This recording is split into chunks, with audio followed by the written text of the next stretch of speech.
শেখ শাহজাহান গ্রেফতারের পর ফের সন্দেশখালীতে বড়সড় তল্লাশি অভিযানে নামল কেন্দ্রীয় তদন্ত সংস্থা এনফোর্সমেন্ট ডিরেক্টরেট।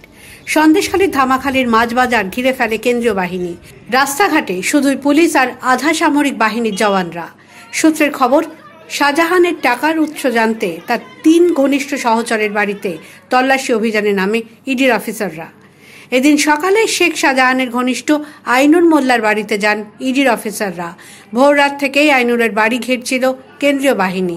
তল্লাশি শুরু হয় নজরুল মোল্লা, জামালউদ্দিন মোল্লা, আরশাদ মিয়া সহ শাহজাহানের অন্য শাগরেদদের বাড়িতেও। কেন্দ্রীয় বাহিনীর প্রায় শতাধিক জওয়ানকে নিয়ে অভিযানে নামে ইডি। সন্দেশখালীর মোট 3টি জায়গায় একই সঙ্গে তল্লাশি চালানো হয়। ধামাখালীর যে বাজারে কাঁকড়া এবং চিংড়ির পাইকারি ব্যবসা চলত, সেখানে তল্লাশি শুরু হয়। ইমারতি ব্যবসার সঙ্গে যুক্ত এক ব্যবসায়ীর বাড়িতেও তল্লাশি চালানো হয়।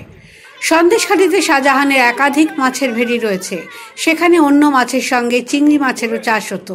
সেই সুবাদেই শাহজাহান ঘনিষ্ঠ কয়েকজন চিংড়ি ব্যবসায়ীর বাড়িতে হানা দিয়েছিল ইডি। আজও তেমন কয়েকজনের বাড়িতে তল্লাশি চলে বলে খবর। জানা গেছে আইনুর, জামালউদ্দিন সম্পর্কে 2 ভাই। এই দুজনের সঙ্গেই শাহজাহানের ঘনিষ্ঠ সম্পর্ক ছিল। গোয়েন্দাদের কাছে খবর ছিল ব্যবসার আড়ালে বেনিয়ম হচ্ছে। মাছের আমদানি রফতানি করার আড়ালে বিপুল পরিমাণে টাকা তছরূপেরও অভিযোগ উঠেছে। এদিন শেখ শাহজাহান ঘনিষ্ঠ মাছ ব্যবসার সঙ্গে যুক্ত সকলের বাড়িতেই একে একে তল্লাশি চালায় ইডি। ধামাখালীর কাছে একটি মাছের পাইকারি বাজারও ঘিরে ফেলা হয়। এদিকে আলী হোসেন ঘরামি, সঞ্জয় মণ্ডল, সুকমল সর্দার, মেহবুব মোল্লা, আমিনুল শেখ, এনামুল শেখ, আইজুল শেখ নামে এই 7 জন এখন জেল হেফাজতে রয়েছে। এদের বিরুদ্ধে এলাকায় উস্কানিমূলক মন্তব্য করা এবং একাধিক জায়গায় জমায়েত, অগ্নিসংযোগ, বাড়ি ভাঙচুরের একাধিক অভিযোগ রয়েছে। ধৃতদের হেফাজতে চেয়ে সিবিআই আবেদন করায় এলাকায় চাঞ্চল্য দেখা দিয়েছে।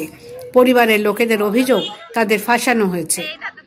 আমাদের স্বামীদের কেন আটকালো এটাই তো আমরা খুঁজে পাচ্ছি না, যে কোনো প্রমাণ ছাড়া নির্দোষ মানুষদের কেন পুলিশ তুলে নিয়ে গেল। আর এই জিয়াউদ্দিন মোল্লা, ছোট হাসা মিলে এদের তুলে দিয়েছে। এরা কি টাকা খেয়ে তুলে দিয়েছে, এটা আমরা জানতে চাই। না, ঘটনার দিন ওরা ছিল না।